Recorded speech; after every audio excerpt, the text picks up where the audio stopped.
Rue Saint-Denis, dans ma famille, le dimanche était toujours un jour un peu plus fastueux. Il y avait enfin un peu de calme dans la maisonnée. Mes sœurs Muriel et Lucie, les plus vieilles, se mettaient sur leur 36 pour aller à l'église. Ma mère aussi, bien entendu. Elle allait à la messe de 10 heures avec les dames de Sainte-Anne. Et puis, elle revenait garder le magasin et en même temps surveiller le rôti ou le pot-au-feu pendant que mon père allait à la grand-messe, celle de 11 heures.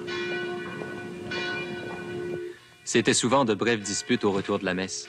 Après le déjeuner au rôti beurré de bananes écrasées, il y avait toujours ce petit luxe des bananes le dimanche. Dispute à cause du partage des sections des journaux dominicaux.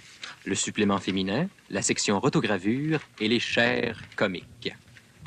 J'arrivais toujours affamé du collège où il y avait messe obligatoire, période d'études et cours de religion le dimanche matin. Que t'étais chic and swell, man, pour aller à la messe. Hey, l'avez-vous vu, vous autres sont 36? Wow! Mange ton jambon, Marie-Paul, puis dis pas de folie. C'est vrai, maman, tu sais encore t'arranger, pas pour rire. Qu'est-ce que vous pensez, votre mère? Mes enfants, elle n'est pas si vieille que ça. En voilà toute une affaire. Si j'étais pas obligé d'aller au collège le dimanche matin, je garderais le restaurant, puis papa pourrait t'accompagner à la messe, Simon. Ah ouais, qu'est-ce que tu veux? C'est la vie. Tiens, voilà ton assiette, puis fais attention, elle est chaude. Hein? Oh, du jambon, ma viande préférée. Mange pas trop vite pour une fois. Vrai portrait de son père. Pour bien digérer, il faut mâcher lentement, avaler lentement, comme du monde. Tu vois, maman, Clément a déjà pris le chou-fleur. C'est jamais mon tour. Ah, t'aimes ça aussi, chou-fleur mariné? Hey, non, mais qu'un par pot de cornichon. On aime tout ça, le chou-fleur mariné, fin, à Clément. Ben, je t'ai laissé le petit oignon, regarde. Oui, je l'ai pris. C'est des cornichons sûrs que t'as acheté, maman. Ben, dis-moi pas ça. Non, écoute, c'est ça. Oh, wesh. Ben oui. Ben, donnez-moi ça, je vais aller le changer lundi. Vous n'aimez pas cette personne, messieurs. Tiens. Voilà. Voilà. Pourtant, mais c'est écrit rien qu'en anglais aussi. Ça me mélange, donc. Bon. Cet après-midi, on va au parc La Fontaine, Hélène Laramée puis moi. Écoute, Muriel, mes petites sœurs viennent en visite cet après-midi, puis j'aimerais qu'elles te voient avant que tu partes. Sauf qu'il peut, les matantes s'en viennent. Maman, j'ai promis à Roland qu'on irait se promener. Lucie, j'aurais besoin de toi. Saudite visite. L'autre jour, tu disais qu'on n'avait jamais de visite. Savez-vous ce que vous voulez? J'ai promis, maman. Maman, nos tantes, tu le sais, elles sont bien fines, mais elles sont bien achalantes puis collantes. Elles vont encore nous demander de faire nos petites finesses, là, puis ça nous achale bien gros. Je défends bien de dire ça, mon grand escogriffe. Va falloir encore chanter, réciter, puis ouais donc. Oh, ben moi, je m'en vais au parc La Fontaine. Bon, c'est arrangé depuis la semaine dernière. Mais je m'en souviendrai si vous vous sauvez comme des sauvages. On dirait que moi, j'ai jamais le droit de recevoir de ma famille. Fâche-toi pas, maman. Mais compte pas sur ma présence, hein. J'ai des études par-dessus la tête. Je vais rester enfermé dans ma chambre. Les sœurs, sauvez-vous, cachez-vous dans tout le coin, bande de pas fins. Faites ronde à votre mère, qui se dévoue corps et âme toute la semaine pour vous autres. OK, j'irai pas, si c'est comme ça. Elle va nous bouder toute la semaine, je vous avertis. Je vais téléphoner à Roland d'abord. Clément, va donc voir si ton père n'a pas de client. Je pourrais monter dîner 5 minutes. Oh, hey, maman, y a-tu de la tarte, un dessert, un Ouais. gâteau?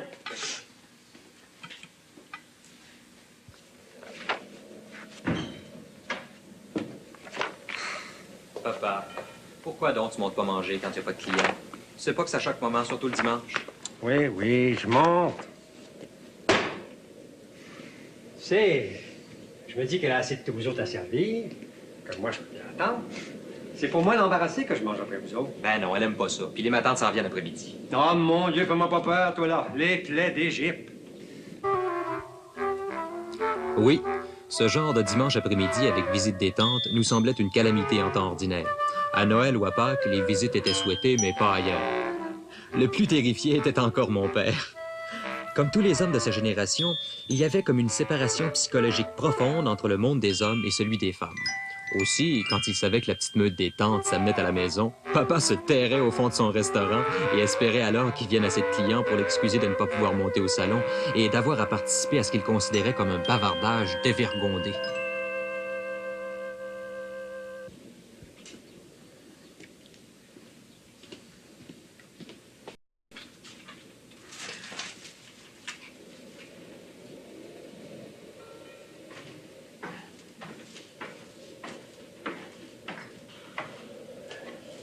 Ah, Monsieur Marcotte, comment vont vos morts?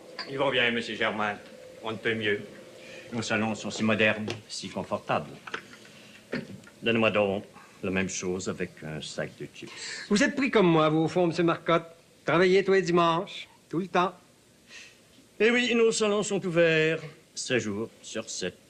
Pas de congé avec les morts. Quand la mort frappe, Elle frappe. Votre embaumeur, Monsieur Gloutenay, il est devenu mon locataire du 3e. Oui, il m'a dit cela, ça vous fera un bon locataire. Il a les moyens de payer. C'est une ligne payante, en effet. C'est un drôle de bonhomme. Toujours hier, une farce à temps pas l'autre. Vous avez remarqué? À l'entendre jaser, on dirait jamais qu'il est dans votre branche. Rien de sérieux avec lui. Ça vous embarrasse pas? Je vais vous dire, Monsieur Germain, lui, il est dans la cuisine, si je peux dire. Moi, je suis dans le salon. Lui, il est seul avec les morts. Moi, je suis avec les parents du défunt. Vous voyez la nuance. J'aime bien rire, moi, si vous savez, mais je me dois de la dignité. Et ma fonction m'empêche de me laisser aller. Vous me donnez mes liqueurs. Ah! Une école d'embaumeur, est-ce que ça existe? Je ne sais trop. Monsieur Gloutenay a appris comme apprenti d'abord. Il était employé de salon, comme moi, avant. Il a eu la vocation. La plupart apprennent leur métier comme assistant, d'abord, et de leur père, comme dans l'ancien temps. Vous me donnez mes liqueurs et... Ah! J'y vais arriver de belles visites tout à l'heure chez vous, là-haut. Je ne veux pas vous retenir. Ah! C'est rien. Les sœurs de ma femme. Ah, Oh! D'ailleurs, les robes qu'on avait... Il faut que je vous en conte une bonne à propos du fleuriste de la rue Jarry. Pendant que mon père tentait désespérément de retenir les clients, ma mère, heureuse, trônait au milieu de ses chères petites sœurs. Il y avait la cadette, Aline, qui avait surtout des filles. Julienne, la plus maigrichonne des sœurs Favreau, et l'aînée Paulette, qui avait vécu en Abitibi, dans le Grand Nord, comme on disait, et qui était maintenant veuve et sans enfant. C'était tout de même la préférée de mon père, et il lui cherchait toujours un mari, un bon parti parmi les célibataires et les veufs du quartier. Laisse-moi finir. Figurez-vous qu'il s'est fait surprendre dans l'arrière-boutique par un livreur de fleurs en gros. Oh, ben, ça n'a pas été long que toute la rue était au courant. Si sa femme était rendue impotente, la nature humaine a fait son œuvre. Paulette! Toujours est-il que la demoiselle en question s'amourache du fleuriste. Ça fait 3 fois que tu nous racontes ça, Aline. Oh, en parlant de fleuriste, j'ai déniché marchand. Veux-tu bien me laisser finir, toi? Mais oui, Paulette? laisse-la donc finir. Oui, mais avec Aline, c'est long. Chalez-moi pas, bon. J'aime autant vous dire que la femme du fleuriste n'était pas belle à voir. Elle dépérissait. Ouais. Je t'ai dit, ça fait 3 fois que tu nous racontes ça. Mais Gertrude, elle ne sait pas. Mais oui, moi, je Veux-tu ne me sais laisser pas. faire? Oui, laisse-la Bon. faire, bon Dieu. Toujours est-il que le fleuriste a fait ses valises puis qu'il a pris le bord. Non. Puis le magasin de fleurs. Il a tout laissé, la trolley d'enfants, le magasin, le logement, tout. Oh. Ça me fait penser. Vous savez que je vais peut-être travailler pour le gouvernement fédéral. Ben, c'est pas les places les plus payantes, mais c'est les moins forçantes, puis les plus stables. Un beau-frère à Québec au gouvernement, puis il fait rien. Il va faire rien longtemps. Avec pension de vieillesse garantie, puis la montre en or.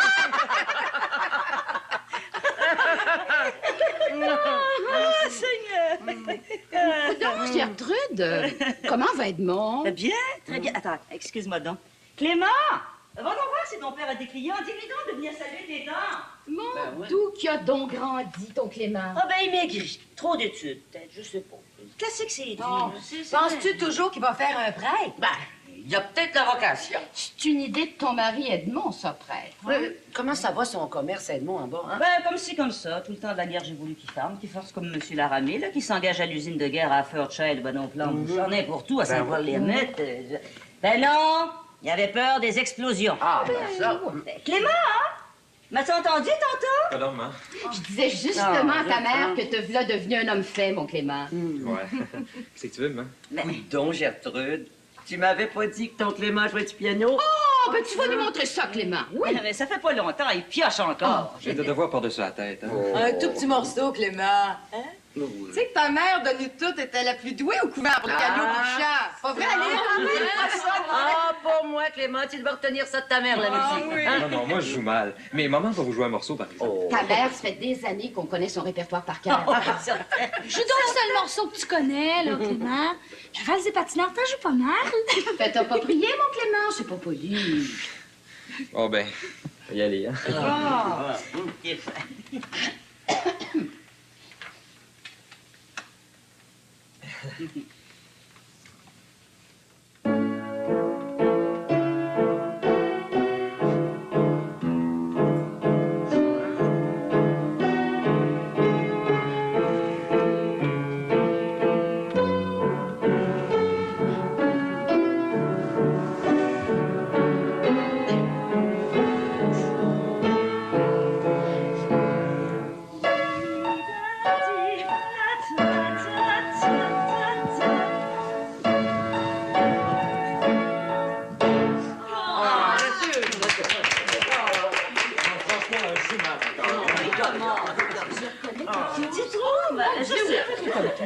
tu dois aller.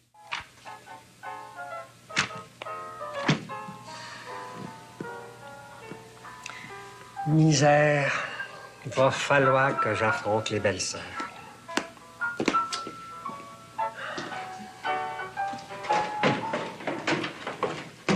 Bonjour, Monsieur Germain.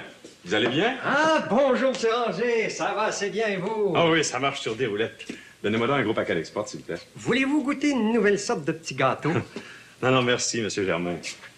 Muriel va bien? Oui, ta blonde va bien, Yvon. Préférerais-tu une bonne petite croquette? Les clients raffolent. Non, j'ai pas faim, merci quand même. Juste mes cigarettes. Aujourd'hui, t'as droit à une petite gâterie. Bon, je te l'offre, c'est gratuit. Ah. Je vais vous dire, quand j'étudie, je mange pas. Je sais pas, ça me nuit, je perds la mémoire, on dirait. J'étudie encore? En plus de travailler? Oui, je tiens à me perfectionner. C'est un cours par correspondance. Je comprends pas. Vous étudiez encore? Pourtant, vous êtes un frais sorti des écoles d'architecture. Mais je suis pas un architecte, moi, Monsieur Germain. Je suis rien qu'un ben petit dessinateur en architecture. Je retranscris des plans, mais c'est ceux des autres. C'est pour ça que je tiens à me perfectionner. Il y a déjà une bonne position. Je suis content que vous sortiez avec Muriel. On va pas à craindre l'avenir. Écoutez, Monsieur Germain, c'est pas plus sérieux que ça, Muriel et moi, hein? C'est vrai, on est jeunes, tous les deux, on a encore le temps, non? Oui, ben, j'ai entendu. Ah ben, vos cigarettes. Vous comprenez, j'ai pas les moyens de sortir sérieusement. Je veux dire, pour le grand motif, comme on dit. Muriel sait à quoi s'en tenir avec moi. À votre âge, Yvon, j'ai pas de conseils à vous donner. Mais moi, je me suis marié jeune. C'est une bonne chose, au fond. Ça rend un gars plus solide, plus sérieux. Vous serez plus respecté là où vous travaillez. On vous prendra plus au sérieux. Ça pourra même vous apporter de l'avancement inattendu. Bon, ben, je vais réfléchir là-dessus, hein? Chez vous, sont en bonne santé? Vous êtes de Chicoutimi, je pense, de Jonquière, d'Avida, par là? Chicoutimi. Oui, mes parents vont bien, je vous remercie. Un beau dimanche, hein? T'ennuyez pas trop, toujours à Montréal, loin des vôtres, tout ça? Ah non, à Montréal, on n'a pas le temps de s'ennuyer. Je fais du sport. Ben, je me suis acheté un vélo, vous le savez. Justement, cet après-midi, je pensais faire une petite excursion avec Muriel du côté du boulevard Persillé jusqu'au bord de la rivière des Prairies. Mais elle m'a dit que vous aviez de la visite et qu'elle devait aider. Mais au fait, je vous retiens en bas puis vous avez de la visite. Non, c'est rien. Les sœurs de ma femme. Elles préfèrent rester ensemble pour commérer en paix. Voulez-vous que je la sonne? Voulez-vous que Muriel descende une petite minute? Non, dérangez-la pas.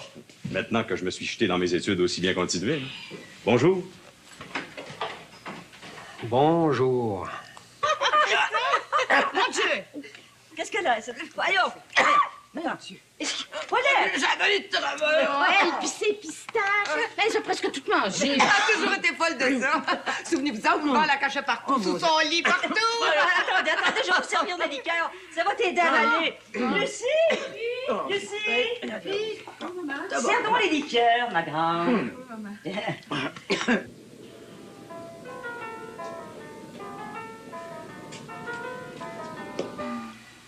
Hey, garde ça pour nous autres, toi, là. Ben non, il va en avoir assez. Il y a 2 autres grosses bouteilles dans la glacière. Elle vient m'aider. Elle porte le sucre à la crème et les pinottes. OK, attends un peu. Où est-ce qu'il est Marie-Paul, là? Elle est allée s'installer avec eux autres et la liqueur s'en venait. Allez, viens. Oui, je vais.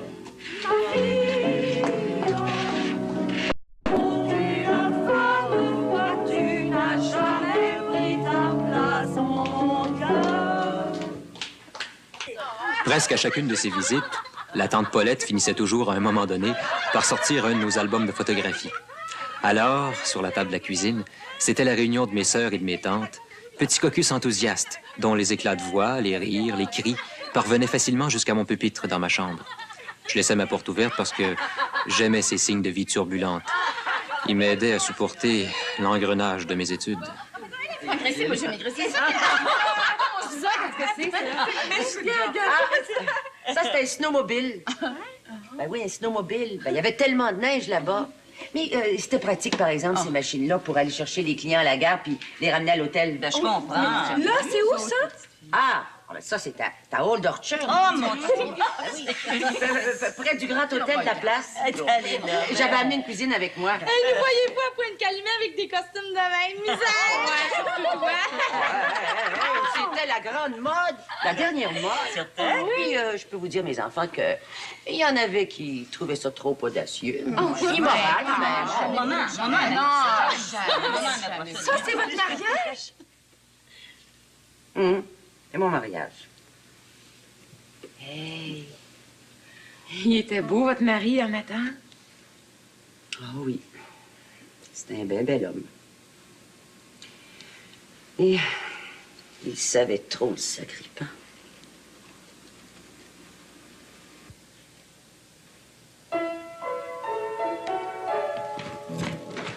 Oh, Pat, tu t'en venais? Ah ben, je reviens tout de suite, là. J'ai perdu ma pipe et mon tabac. Mais le plus joli rêve, c'est le rêve d'amour que l'on fait sur la grève à l'heure où meurt le jour. Une voix enivrante monte du flot berceur et s'unit caressante à la chanson du cœur. Oh, mais je vous dis, mes petites filles, que ces chansons anciennes-là, ça nous rappelle bien des choses. Mais dis donc, Muriel, je te regarde, là. Mais je te dis que t'as profité depuis la dernière fois que je t'ai vue au printemps. Oh oui. Elles m'ont dit que c'est Pointe-Calumet qui fait tant profiter les enfants. Ah oui, la nage surtout. L'eau. Ah. Le docteur Dussault a dit oui, que ça se pouvait que l'eau fasse grandir les gens à Londres. La nage, puis la danse, hein? Le boogie-woogie, hein, Muriel? Elle est folle de ça, la danse. Surtout le slow que le beau Marlou de la Pointe.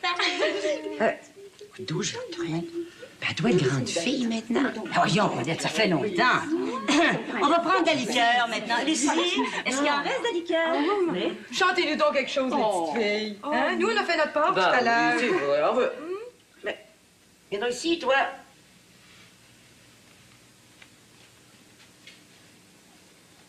C'est qu'elle joue, elle joue trop. Un vrai petit gars, elle joue au baseball à la ruelle. Mais, garde dedans. Elle a des gales au coude aussi, pauvre petite fille. Oh, c'est un vrai garçon manqué. Oh, dites pas ça. C'est qu'elle est très active, très sportive, elle est jamais malade, ma Marie pas. Puis toi, Muriel, ça va mieux ta gorge, j'espère. Ah, oui, oui, ça m'a l'air fini. Je touche du bois. Guéri par Pointe-Calumet, dirais-je. Clément, va donc voir si ton père peut monter. Je peux pas croire que toujours des clients. Oui, maman, j'y vais.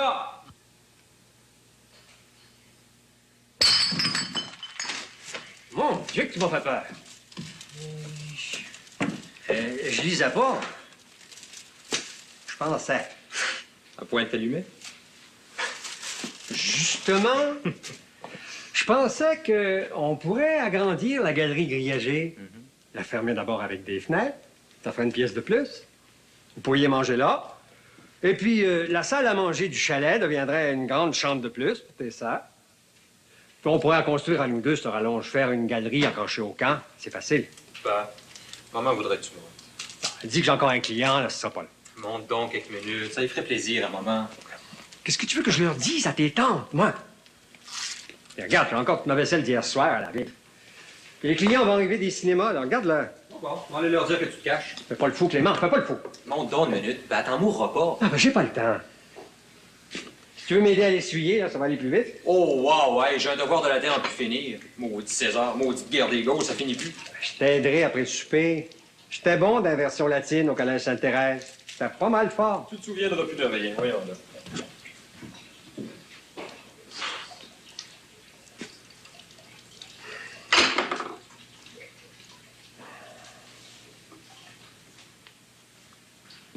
On entend les bergers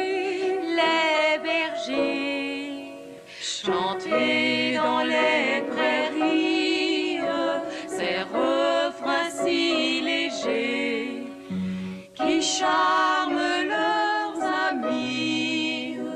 Tralala, tralala, la la la, tralala, la la la la la la la la, tralala, tralala, la la la, tralala, la la la la la la la.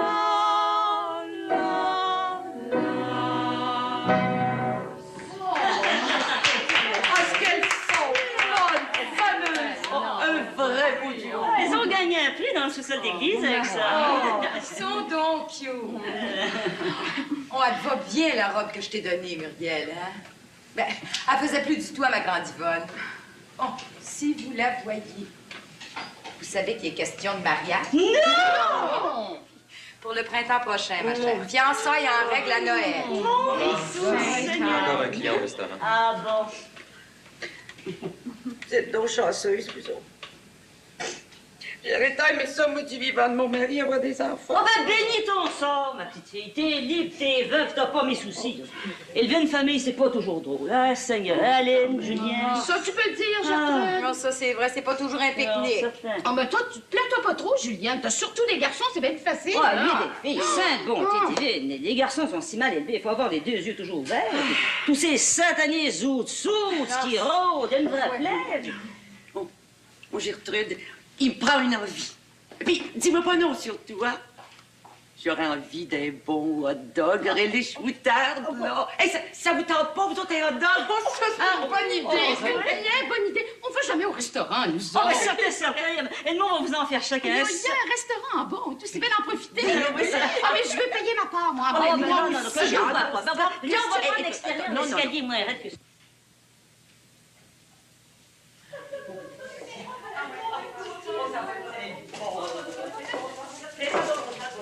Edmond, alors, je te jure. Oh, Edmond! On dirait que t'as peur de nous autres, ma foi. Ben voyons donc. Mon dernier client vient de sortir. Oh, menteur. Pour moi, t'as peur des femmes. Oh, voyons donc. On a eu un goût de hot dog, une envie folle, irrésistible. Ah ben vous avez bien fait, c'est une bonne idée. Je vais vous en faire tout de suite. Oh, vieux Snow, t'avais pas de clients puis tu te montrais pas, hein? Il est si bon, hein?